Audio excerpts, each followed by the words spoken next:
Hi, so this is going to be a few minute video. The reason why I wouldn't pick Robbie Burns or David Malan to play for England in a test match in such a crucial season like the Ashes, especially, is Robbie Burns.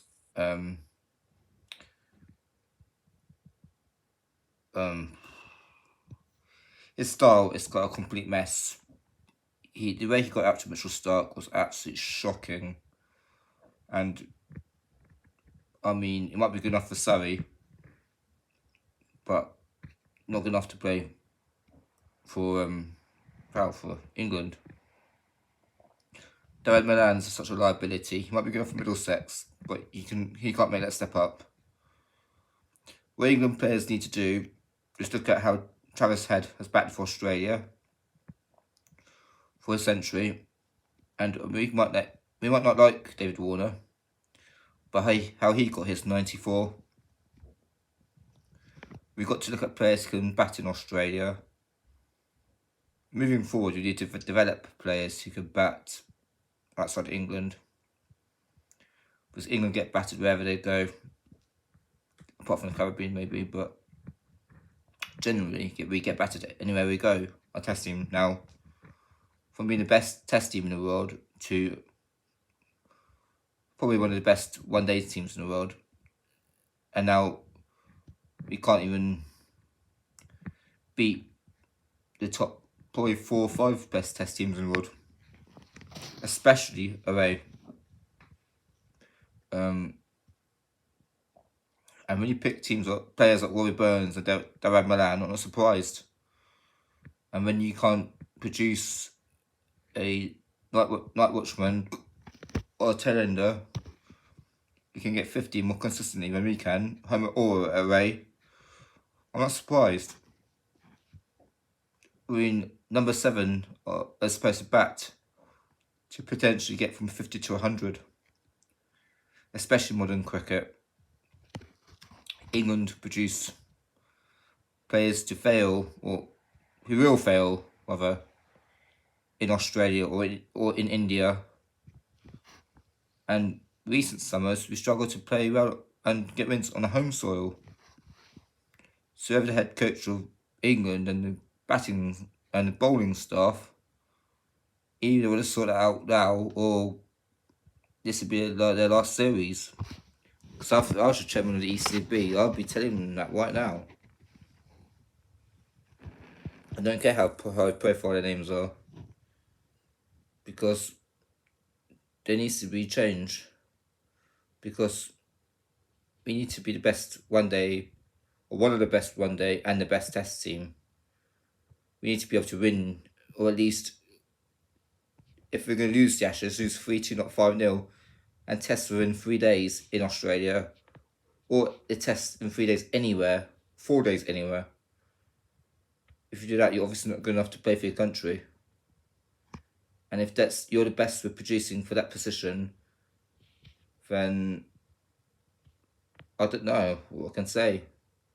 The ECB aren't doing their job at producing. The counties aren't doing their job at producing. Look at Sussex, my home county, for the last 3 seasons. What have we produced? We're good enough to win more than 5 games in the county championship, if that was how much we won. How else anyone would look at Sussex for anyone to play for England? Ollie Robinson was a standout. He can bowl, but can he bat? Not proving it recently. Trevor Archer, unfortunately, out of the Ashes. He can bowl and bat. Ben Six can bowl and bat. Can Broad bowl and bat? He can bowl, but I don't know if he can bat. Jim Anderson, he can bowl short periods, but he can't bat. So if this is Jimmy's last Ashes, there's going to be a big change. But I can't see Ball going too much longer than Jimmy. And yes, as how sad it would be to see them go. It'd be good to see some new young blood come in and learn from what they achieved for England. But one thing they can achieve more is actually batting and bowling firstly, and batting in Australia. I don't expect him to bat 2020 one-day style. I expect him to actually get in there, take an hour and a half longer than what the English tail can do now individually.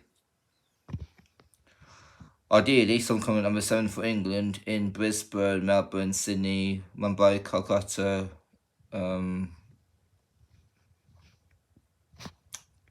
Chennai, or wherever in the world.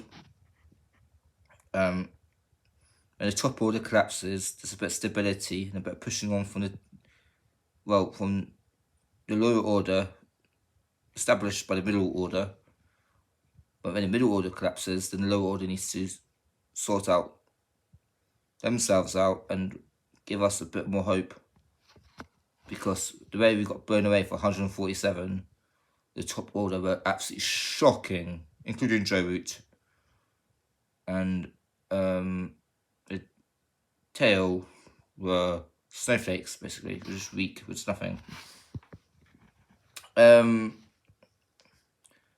been England's problem at Test match cricket now. For every time they go to Australia, and most of them go to India for the last 3 tours or something like that. And because we haven't had people strong enough to come into this job as the ECB or as coaching to get us, and at county level, to produce better players. That's a brutal reality. And people can criticise me for what I say, but that's why we don't win series. We don't win enough Test matches. Because my system gets shot down by people who think they know better, but they don't. How many Aussies play in the county championship, or play even in this 100 tournament, whatever? Even if it's 100 tournament, then they get to learn how to bat in England. And how many English go and play in the Sheffield Shield? Why is it that in football you can go and join a team in the Bundesliga, La Liga, Serie A, whatever, and yet cricket, obviously, because you're not part of the European Union, but you still got visas and stuff. Why can't players go over there? Obviously, with the pandemic, it's different, but before the pandemic, maybe in future, why can't it happen? Because they're not getting picked, they're not interested. There's people. This team was one to have a chance of winning Sheffield Shield. Have an English person who'd be consistently poor. That's how it is. That's brutal reality.